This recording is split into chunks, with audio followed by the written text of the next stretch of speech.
अब जो हमारा माशरा है इसमें हमने तरह तरह के टकोसले गड़े हुए हैं। वो क्या गड़े हुए हैं? हम कहते हैं अल्लाह सुनता तो है, लेकिन अल्लाह गुनाहगारों की नहीं सुनता।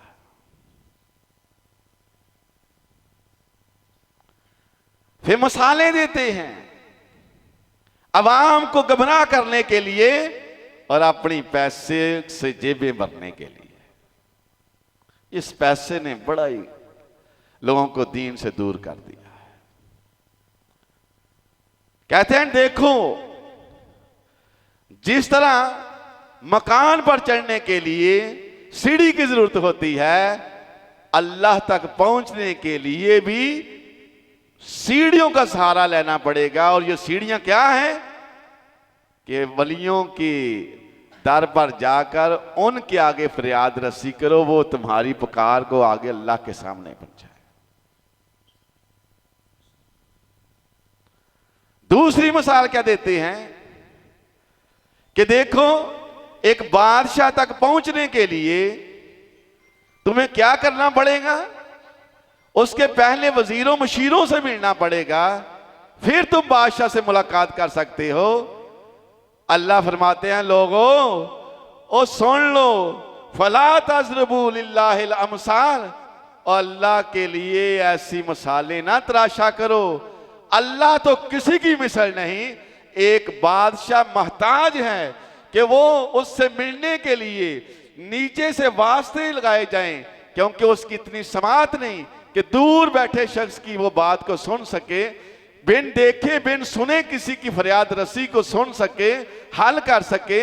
उससे जरूरत है कि उस तक पहुंचने के लिए वास्ते कोई जरूरत है, लेकिन मैं वो अल्लाह हूं और जिसे किसी वास्ते की जरूरत नहीं, जो माई खौला की बात को सुन सकता है, तुम्हारी क्यों नहीं सुन सकता?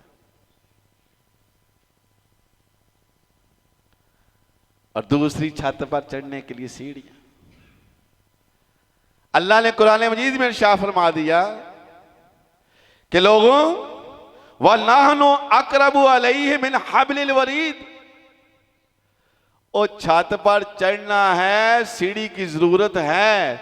ओ छत और जमीन के दरमियान फैसला है, उस फैसले को तय करने के लिए एक वसीले की जरूरत है, वो वसीला सीढ़ी बनती है। और लोगों बतलाओ, मैं अल्लाह तुम्हारी शाह रग से भी ज्यादा करीब हूं, कौन सी सीढ़ी तलाश करोगे जो मैं शाह रग के करीब हूं, वो शाह रग पर लगाई जा सके? अल्लाह ने देखे कैसे कैसे दलाइल दिए। अब ना मानने का तो कोई इलाज ही नहीं ना। अल्लाह फरमाते हैं ओ वसीले सहारे आसरे तो तब ढूंढो ना जब मेरे तुम्हारे दरमियान को फैसला होगा, और मैं तो तुम्हारा शाह रग से भी ज्यादा करीब हूं। लिहाजा जब भी तुम्हारे हाथ उठे, मेरे आगे हाथ उठे। अब खराबी कहां पर आई?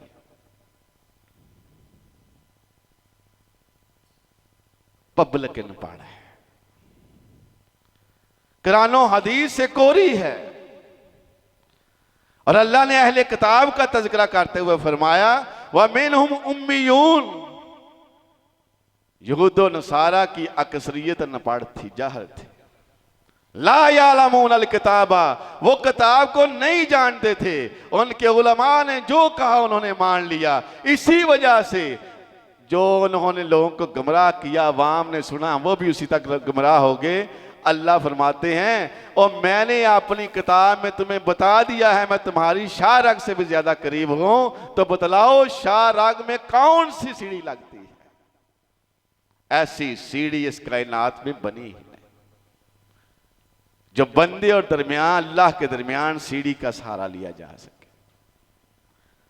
अल्लाह फरमाते हैं मामला क्या है? इत्तखज़ू अहबारहुम व रुहबानहुम अरबाब मिन दूनिल्लाह। असल मामला ये है, अनपढ़ और जाहिल पब्लिक ने अपने उलमा और दरवेशों को अल्लाह के अलावा रब मान लिया है। ये है असल खराबी कि अल्लाह के नबी अल्लाह का हुक्म सुनाया जाए कि अल्लाह का ये हुक्म है, आगे बंदा दलीलें और देनी शुरू कर दे दुनियावी। तो अल्लाह फरमाते हैं कि असल खराबी ये है कि अल्लाह के अलावा और आसरे तलाश करते हैं, औरों के दर पे जाते हैं। इसकी बेसिक वजह ये है कि इन्होंने अपने उलमा और दरवेशों को अल्लाह के अलावा रब मान लिया है। उद्दी बिन हातिम चूंकि ये ईसाई थे, मुसलमान हुए, मुसलमान होने के बाद जब ये आयत मुबारका नाज़िल हुई, उन्होंने कहा अल्लाह के रसूल सल्लल्लाहु अलैहि वसल्लम मैं इस्लाम से पहले सलीब पहनता था, ईसाई था। अल्लाह के रसूल सल्लल्लाहु अलैहि वसल्लम मैं कसम खा के कहता हूं हमने अपने उलमा को, दरवेशों को कभी रब नहीं माना था। लेकिन अल्लाह फरमा रहे हैं कि ये अहले किताब अपने दरवेशों को, अपने उलमा को अल्लाह के अलावा रब मानते थे। बात ये सच्ची है, मुझे समझ नहीं आई, मुझे समझा दीजिए। अल्लाह के रसूल सल्लल्लाहु अलैहि वसल्लम ने फरमाया ऐ उद्दी बता फलां मामले का तुमने क्या सुना है, उसकी सजा क्या है, उसके बारे में क्या हुक्म है। उसने कहा अल्लाह के रसूल सल्लल्लाहु अलैहि वसल्लम ये हुक्म है। आपने फरमाया अल्लाह की किताब को लेके आओ। जब अल्लाह की किताब को लाया गया, फरमाया इसमें पढ़ो, उसमें पढ़ा गया और था। आपने फरमाया यही तो अल्लाह के अलावा दूसरे को रब मानना है कि अल्लाह का हुक्म छोड़कर, अल्लाह की किताब को छोड़कर उलमा की बात को माननी चाहिए। यही तो रब मानना। अल्लाह फरमाते हैं लोगों अद्दवा हो वल इबादा, नफे और नुकसान, नफा हासिल करने के लिए, नुकसान से बचने के लिए जो फरियाद की जाती है, अल्लाह फरमाते हैं ये फरियाद करना ही इबादत है। अल्लाह फरमाते हैं अद्दवाउ मखलु इबादा। और लोगों अल्लाह के नबी अलैहिस्सलाम ने फरमाया दुआ जो है ये जो अपने आप को नफे के लिए, नुकसान से बचने के लिए किसी के दर पर या अल्लाह के सामने जो दुआ की जाती है, ये दुआ इबादतों का मगज है कि इंसान इबादतों के बाद इस नतीजे पर पहुंच जाए कि मुझे नफा और नुकसान देने वाली जात सिर्फ एक अल्लाह है। अल्लाह फरमाते हैं व याबुदून मिन दूनिल्लाह मा ला यज़ुर्रुहुम व ला यनफ़उहुम। इन मुशरिकों ने अल्लाह के अलावा उनकी इबादत करनी शुरू कर दी है, उनको अपना नफे नुकसान का मालिक समझ लिया है। अल्लाह फरमाते हैं वो जो ना किसी नुकसान देने के मालिक है ना नफा देने के मालिक है। अल्लाह ने पूरी कायनात के लोगों को यह बता दिया कि अल्लाह के अलावा कोई नफे और नुकसान का मालिक नहीं। अब इन्होंने आगे से क्या कहा? बंदा कहता है मैं तो इनकी इबादत ही नहीं करता, मैं तो सिर्फ इनके आगे फरियाद रसी रखता। अल्लाह ने वो भी नक्शा खींचा, फरमाया भाई यकूलूना हाउलाई शुफाउना इंदल्लाह। अल्लाह फरमाते हैं वो कहते हैं हम इनकी इबादत नहीं करते, सिर्फ इन हस्तियों को हम अल्लाह का कुर्ब हासिल करने के लिए अल्लाह के यहाँ सिफारशी मानते हैं कि अल्लाह इनकी सिफारिश पर हमें माफ़ कर दे या हमें रिज़्क दे दे या हमें नुकसान से बचा दे। तो ये इन हस्तियों को अल्लाह के यहाँ सिफारशी मानते हैं। अल्लाह ने फरमाया इबादुन अमसालुकुम, और ये तुम्हारी तरह बंदे ही हैं। अल्लाह फरमाते हैं जब हैं ही तुम्हारी तरह बंदे तो क्यों इनके आगे अपने हाथ फैलाते हो, क्यों इनको अपने नफे नुकसान का मालिक समझते हो। अल्लाह की कसम आज हमें वो तौहीद का दर्स जो अल्लाह और उसके रसूल ने दिया है, आज हम वो भूल चुके हैं। इसी वजह से आज हम उसी मकाम पर खड़े हैं कि जिस मकाम पर अभी तक हमें ये समझ नहीं आई कि नफे नुकसान की असल हकीकत में मालिक कौन सी हस्ती है। आज भी कोई इधर जा रहा है, कोई उधर जा रहा है, कोई उधर जा रहा है। अल्लाह ने अपने प्यारे हबीब अलैहिस्सलाम के बारे में भी ये फरमाया। कौन से प्यारे हबीब? हज़रत मोहम्मद सल्लल्लाहु अलैहि वसल्लम। ये वो हस्ती हैं जो अल्लाह के बाद सबसे मुअज़्ज़ज़ तरीन हस्ती है। अल्लाह ने कुरान मजीद में शाह फरमाया,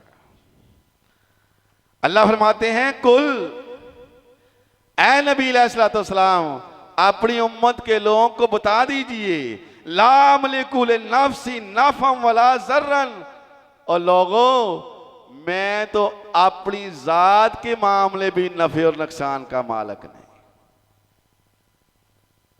अब देखिए ये कुरान मजीद की आयत मुबारक है। इस कायनात में अल्लाह के बाद सबसे मुअज़्ज़ज़ तरीन हस्ती, जिनका रुतबा अल्लाह के बाद सबसे ज्यादा है, इस कायनात में तमाम अंबिया अलैहिस्सलाम से अफजल वो नबी हजरत मोहम्मद सल्लल्लाहु अलैहि वसल्लम को अल्लाह फरमा रहे हैं, नबी अलैहिस्सलाम अपनी उम्मत को बता दीजिए, कुल्ला अमलिकु लिनफ्सी नफ़अन वला ज़र्रा, इन लोगों को बता दीजिए मैं अपनी जात के बारे में भी नफे और नुकसान का मालिक नहीं। इससे बड़ी हस्ती और कौन सी हो सकती है?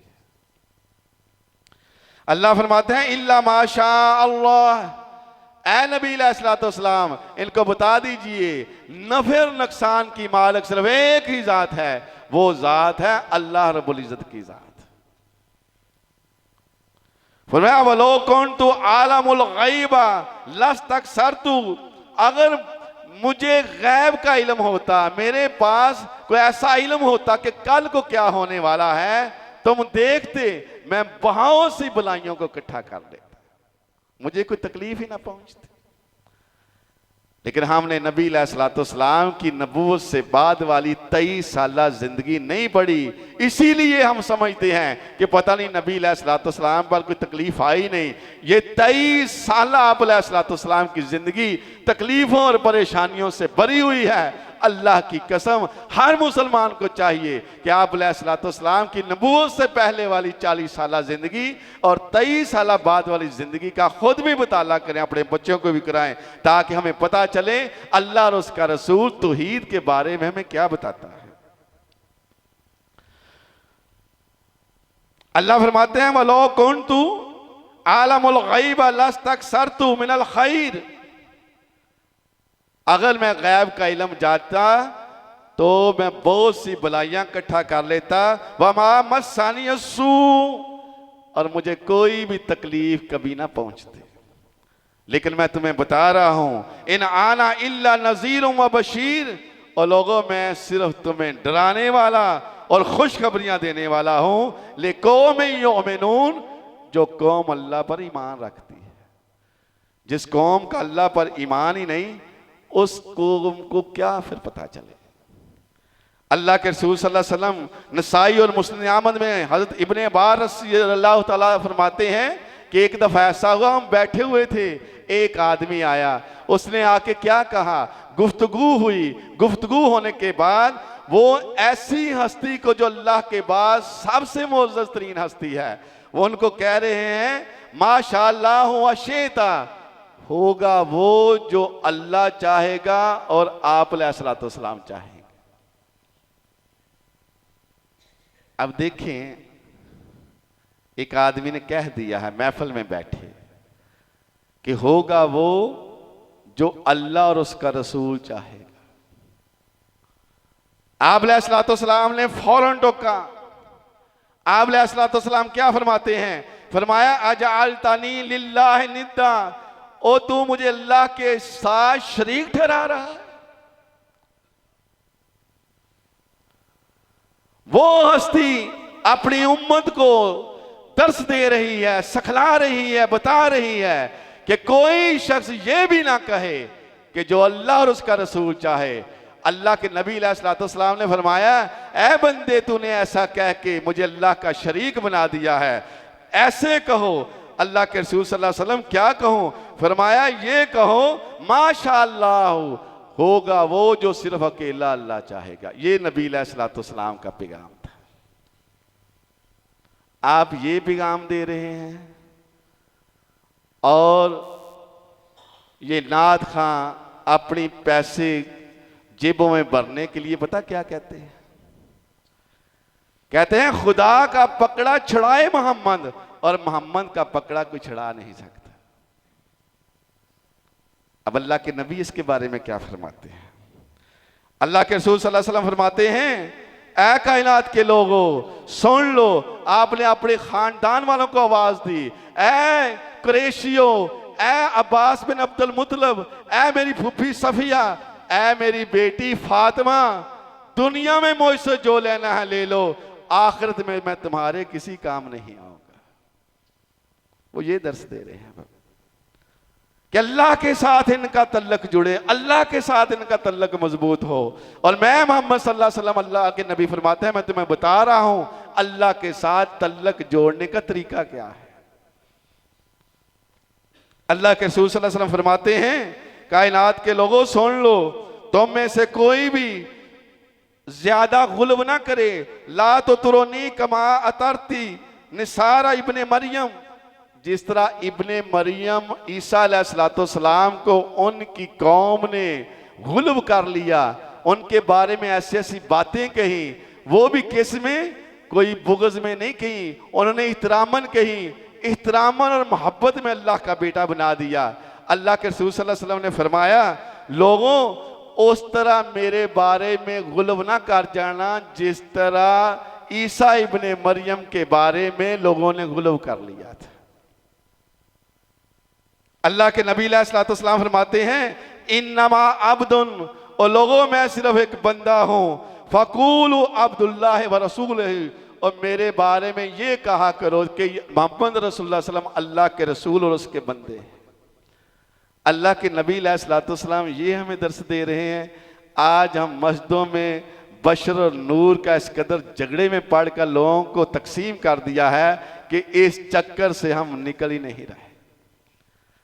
अल्लाह फरमाते हैं, कुल हुवल्लाहु अहद, अल्लाह एक है, अल्लाह बेनियाज है, ना अल्लाह किसी से निकला है ना अल्लाह से कोई निकला है। और हम हर वक्त एक ही रट अवाम के दिलों में बड़े ही जोर और तकरार के साथ सिर्फ अवाम को खुश करने के लिए क्या कहते हैं कि अल्लाह के नबी अलैहिस्सलाम अल्लाह के नूर से जुदा हैं। अल्लाह के नबी अलैहिस्सलाम खुद फरमा रहे हैं, ऐ लोगों मैं अल्लाह का बंदा हूं, मेरे बारे में ये कीदा रखना कि मैं अल्लाह का बंदा हूं और उसका रसूल हूं। अल्लाह के रसूल सल्लल्लाहु अलैहि वसल्लम ने फरमाया, इय्याकुम, ऐ लोगों बचो, बचो, किससे बचे? अल्लाह के रसूल सल्लल्लाहु अलैहि वसल्लम फरमाया, इससे बचो कि गुल्ब ना करना, मेरे बारे में गुल्ब ना करना, जिस तरह गुल्ब पिछली कौमों ने किया, अल्लाह ने उन कौमों को हलाको बर्बाद कर दिया, जिस तरह अल्लाह ने उनको हलाको बर्बाद कर दिया, तुम गुल्ब से बचते रहना, कहीं ऐसा ना हो कि अल्लाह तुम्हें भी हलाको बर्बाद कर दे। नबी अलैहिस्सलाम से सही मोहब्बत और प्यार ये है कि आपको सच्चा जानते हुए, आपको हक पर जानते हुए आपके तरीके को बनाया जाए, ना कि आप अलैहिस्सलाम की जात का ऑपरेशन।